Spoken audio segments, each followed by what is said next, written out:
Welcome to Who Wants to Be an Entrepreneur with Nancy Gaskins, inspiring and teaching everyday people how to create, fund, and live a life worth smiling and talking about. Frankly, I believe the best way to do that is to become an entrepreneur. My name is Nancy Gaskins, and I'm your host. You can view all of our archives 24/7. You can find us on all your favorite social media platforms like YouTube, Facebook, and I also want to invite you to our weekly networking virtual marketplace that's called Lunch and Learn Zoom Friday. So you can find us there on Facebook. Come be our guest. You can visit 2 times for free. Home-based businesses are a very hot topic right now. Entrepreneurship is a very hot topic right now. Since COVID has hit, man, let me tell you what, it has turned our world upside down. But for those of us who have been an entrepreneur, some of us have been able to pivot. And for those of us who have, it has been an amazing ride. Some of us has done better than we have done ever. So this is an exciting time. So I've decided to do something different this fall, and I've invited a variety of entrepreneurs from around the world to come in and share their stories. They're going to be talking about the good, the bad, the ugly. These are everyday people just like you and I. And what we hope to do is inspire you to dust off those dreams of becoming an entrepreneur. Because frankly, today is the day. It's time. There has never been a better time than right now for you to do that. So today's guest, I'm very happy to introduce you to Miss Jessica Koch from Koch Consulting. And I met Jessica a few months ago, and it was so funny how this happened. I'm the queen of networking and collaborations. And so this relationship is a perfect example of how that happened. One of my business partners and referral partners, Olivia Vo, she's our LinkedIn authority. And she was on LinkedIn and she found Jessica and she contacted me and she said, man, Nancy, she said, you got to get with Jessica Koch. She's a LinkedIn, all these wonderful things and accolades. She said, you two have got to connect. So I said, great, took her at her word because I trust her. I reached out, Jessica reached out to me, and we never could quite get our schedules synced. And then what was interesting is we both went to Laurel Langmeyer's virtual marketplace event, and we happened to be in the same breakout room. Yeah. Well, again, Jessica and I both kind of have quirky little personalities. You either love us or you hate us. Of course, most people love us. And so we get up there and she says, oh my gosh, I can't believe you are in this room. She says, so I got you right now. Let's set a date. We've got to get this done right there in front of God and everybody. And so the rest we say is history. We've become fast friends, cooperative partners, and I couldn't be more proud to have you here today. So welcome, Jessica. Oh, thank you so much for having me. I love everything you're doing. All of the cooperative concepts and collaboration and advertising and networking and referring and putting things together in just a really beautiful and brilliant way. So you definitely inspire me, Miss Nancy, and you're like the Energizer Bunny. I don't know where you get all that. Oh, yes, I do. I think it's the HGH jelly. That's HGH and Zeal. That's right. Oh man. So let's talk about your journey just a little bit. Take a few minutes and share your story, how you become an entrepreneur, and then how did you get into the current business that you're in? So I am the Italian mother of 7. We have 5 girls and 2 boys. And as the first herd was growing up, they're all adults. We have a 9-year-old. But the first batch of them were growing up. I really needed something that I was home. And I actually started in sales as early as high school. I got exposed to sales very young and then did some traveling and came back and got into radio advertising sales. And I managed a big firm in Virginia, and I just got exposed to a lot of sales really, really early. And then I anchored and settled right in for, I believe, close to 15 years with an auditing firm where we did operating costs reductions, and really have a high level expertise in working with governments and large organizations and even small mom and pops all across the country, helping them reduce expenses. Just taught a class on that at another summit. That was a whirlwind. It's always so much information to try to squeeze into a hot minute. But after being with that one particular firm for a lot of years, it was time to, I learned a lot of great things. I really respected the owners. It was just time to do something different. And so I actually just took a hiatus because I could. I had done really well in sales, and I stayed home with the youngest and homeschooled her. And then the chamber came a knocking and asked me to teach a LinkedIn class, as a lot of my accomplishments and work that I've done with the Fortune 1000 and CFOs of hospitals and universities have, believe it or not, been through LinkedIn. Very easy platform to use. I've used it since 2008. I've done all kinds of amazing things on it and taught a lot of, I've taught a lot of classes on it, but at the time I really didn't think anything of it. And I said, look, I don't have a business. I don't work for anyone. I don't want to work for anyone. I love the chamber. I've always been involved. I just, don't really, see this working. And they asked me many more times. And so I finally went. And we have kind of if you would call it, I guess, a mega church, where it has one of those big rooms with the pull down projector and, kind of the stadium seating kind of space. And I went in there. Well, I had put a blast out, but basically I'd come out of the woodwork because I had been in hiding. I wasn't on social media. I wasn't on anything. I was kind of just done. I had checked out. And it was, I was standing room only. It was huge. I was so overwhelmed by the response and the community and the people coming. I had worked with, as clients, every major employer in the region, the hospital, the counties, everybody in this area. And I actually had been invited to speak at their national conferences, and I had flown with them. And so they just came out in droves. And I got up there and started teaching something. Sometimes you just don't know what you don't know, right? I didn't know what I knew was so. They were frantically writing, and I was like, oh. And I still at that point really didn't want to work for anyone. So after that, I was approached many times to help people. And since people matter most, I worked for free for about 6 months, helping all kinds of businesses. And then I was asked to speak at the women's conference at the local college that they have every year, about 500 business women owners. And my husband finally said, suck it up, Buttercup, you got yourself a business. And so I had to get registered and get a bank account, a website, and register federally and all the things. And then I had really more clients that I quite knew what to do with, and I wasn't sure where the bus was going, and just been sort of rolling with all the opportunities that have come since. And now I'm just starting to get my footing and saying, okay, these are the packages. This is where I want the company to go. This is, this is the business plan. This is, because I just kind of jumped onto this wild pony and have been along for the ride until now. I feel your pain, believe you me. My business birthed me. I was having my Jonah and the whale moment, I say, and I was hiding and I was happy in there, and I got pulled out by my ankles, but now I couldn't be happier. I feel so blessed by the people who have got me started and believed in me before I knew what was what and was what. So it's been kind of wonderful. Love it. Love it. What are some of the things specifically? Tell us about your business now, who your target market is, some of the things that you do specifically, or the services that you provide. Sure. My tagline's developed into grow your profits from seed to orchard, sell more and spend less.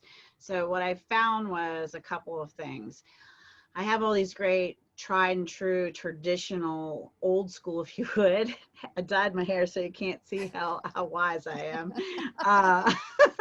But from prospecting and the art of really prospecting and researching, which is a dying art, let me just tell you, to really developing the messaging and approaching it with a three-pronged approach, and developing the presentation custom to the person who's in front of you, and adjusting all of those things, and the customer nurture program, and building that referral base, and then the social, and then integrating that with automation and the social media plan, and building out, I try to encourage them a full year's social media content plan, at least the outline of it, and then quarterly, really heavily have it pre-planned. And so I've been doing all these trainings and teaching and working with clients one-on-one. And what I found was they were like, oh my gosh, it's so much. I can't, one, I need more resources for more marketing. I always figure that out quickly. So the cost savings came in. So I'm still working with reducing operating expenses, no result, no fee. And that's been fabulous for them. But then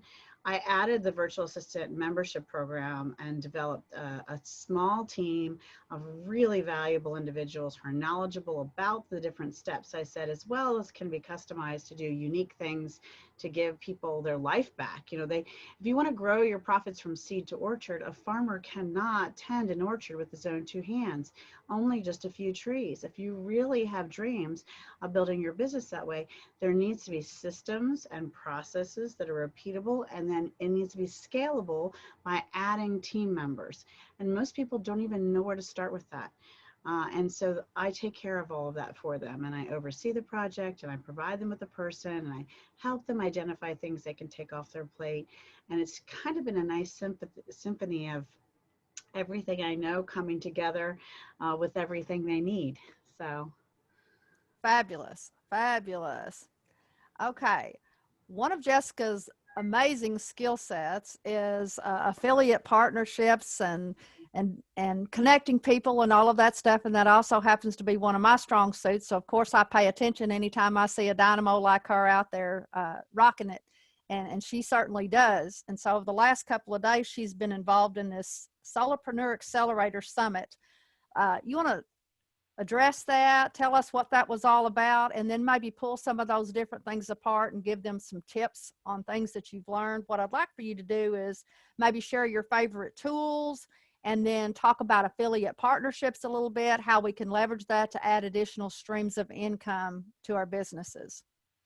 So I was very blessed to be a part of that. That is an international summit being run by just an amazing team of people. And the class they asked me to teach was specifically on cost savings. I think we called it something like saving pennies and growing to millions. And the millions concept is research and articles. And I would disagree. I'd say it's more, but they say on average, millionaires tend to have at least 7 streams of additional revenue, and typically residual revenue streams, right? I kind of, like I said, believe it's more, but I think one of my best tips, since we are really short for time, is to say, evaluate who you're paying. So everything that you pay for, and take a look back. I mean, everything from who you go to the doctor to, the dentist, the software you use, your domain, where you get your domain, everything you spend, make sure you know where all your money's going. And then ask yourself a couple questions. Can this be my customer? Can it be my referral partner? Can I be an affiliate of their product? Can they be an affiliate of mine? And I think if we just step back and focus on that very first list, we would have so much more money in our pocket. And so many more resources and brand new clients, right? And brand new referral customers, and all of that would occur just from taking that first step. And then secondly, I would say with urgency, whether it's through my service or someone else's, have every single service that you pay monthly, from your home security system to your business merchant services to electric phones, whatever. Even if I don't want to change, no, they're going to do my contract, they're going to mess. No, they're not. It's all fine. They'll keep you right with who they are, but you need to make sure that the contract compliance, the billing errors, the tariffs, and there isn't a better price available from that company that you're using right now with no extra anything, that you couldn't be saving right this minute, or have a refund that's due back to you. That is a real thing. You do gift it to them after a certain amount of time passes, and you can then no longer collect it. And I just don't think that's right. I think people should decide, if you want to gift the local power company or water company a big check, then you should write it and send it to them. It shouldn't come because they're overcharging you. So please, with some urgency, check it with me, hopefully, but if not with me, some third party, have a look, because there is money there. Great tips and advice. So let's change gears for just a minute. Let's talk about kind of the role of entrepreneurship Mhm. and your particular journey.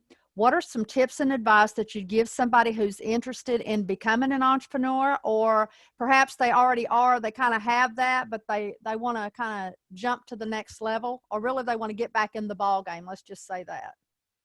So, as the mother of seven, one of my quotes is, "Now is later sooner, so do it now." I would get them, and they come in. I'd say, "Go clean your room." They'd say, "Mom, I'm going to do it later." And I'd say, "No, now is later sooner. Go do it now." And I said that so much that I'm going to say it to you. Do it now. Get started, because you just always, that's one of the things. 100% of really successful entrepreneurs look back and say, "I wish I had just started sooner." And then the next thing I'd say to you is, please take advantage and look around and do a little research. I tell you, the art of research is such a thing that is, with all these resources and Google you and Alexa telling us everything, you would think it wouldn't be so hard, but people still aren't doing it. They're missing what's right in front of their faces. There are about 1 million free resources, free business consulting, so many organizations that the government pays for that I can't list that will help you. The library is buying resources. Had I known the day I started sales about the databases that the library systems pay for, and the learning websites, and the resources like Consumer Reports, so that I could make an educated decision when I chose what webcam I was going to buy, or what next piece of software or computer or whatever. All these resources are right at your fingertips, and someone else is paying for them. They're not free, be clear. Someone else is paying for them, and maybe that someone is partly you with your tax dollars or your investment in the community or whatever, but please use the free resources. That is the other thing I would say. Do it now and use all your free resources. Boy, isn't that the truth? And you know, sometimes I think it's information overload. One thing that I'd like to add to that would be, don't be afraid to fail.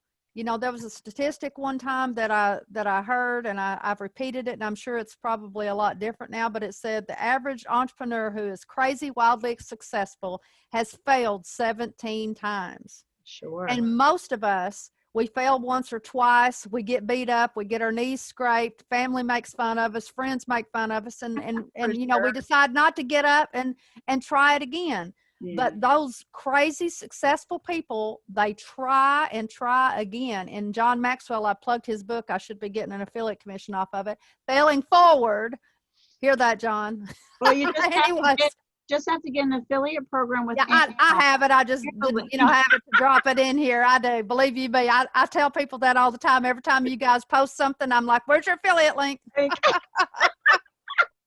But anyways, so, you know, it's not necessarily that they're making the same mistakes. I want to be clear on that, but they're Sure. making different ones, you know, Right. so they're learning from those mistakes and Yeah. they keep on trying. And, you know, here's the deal. The more things that you try, the more likely you are to be successful. Yeah. You only try a couple of things. What's the chance of you being, you know, crazy successful? Probably like winning the lottery. So, do you have anything else that we've missed here that you'd like to Well, share with our audience today? I was just going to say, one of the other things I really wish I had known about was vision boards, and really meditation and the art of manifestation. On my board, matter of fact, that we're talking about this, is I have Make a Way, and I feel like the one who fails the most wins, right? Like that. That's how the winner shows up. And really, just thank you, Nancy. Your organization, Olivia and Debbie and Bruce, and the list is so long.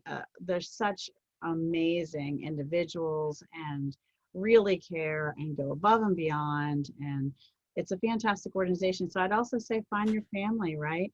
Find the Yes. networking groups, and you don't have to have just one. You can have many, but make sure that you're really building relationships, and supporting them as much as they're supporting you. And I just don't think we can go wrong with that. And please call me. Let me help you with your virtual assistant program. 20 hours a month, 207 bucks. Anybody can afford that. Put something on Facebook yard sale, sell something. That's how I started with my first virtual assistant. I said, I need one bad. I sold some of my 9-year-old's old toys and clothes on Facebook yard sale, got together a couple $100 and hired my first one. So you can do it too. There you And it go. just scales and grows from there like crazy, really. You Anybody want to can do it. you want to share your website, and then I'll put the links for all of that in the description. You want to It's share? simple. It's my name. It's Jessica, and L like Lynn, which is my middle name, and Koch. So JessicaLKoch.com. And that's Koch. Thank you very much, Jessica, for joining us today. As always, enjoyed having you. So, folks, you can join us next time as we explore a little further into the wonderful world of entrepreneurship. We offer tips and advice for everyday people just like you. We want you to be able to build a sustainable business model that can fund the life of your dreams.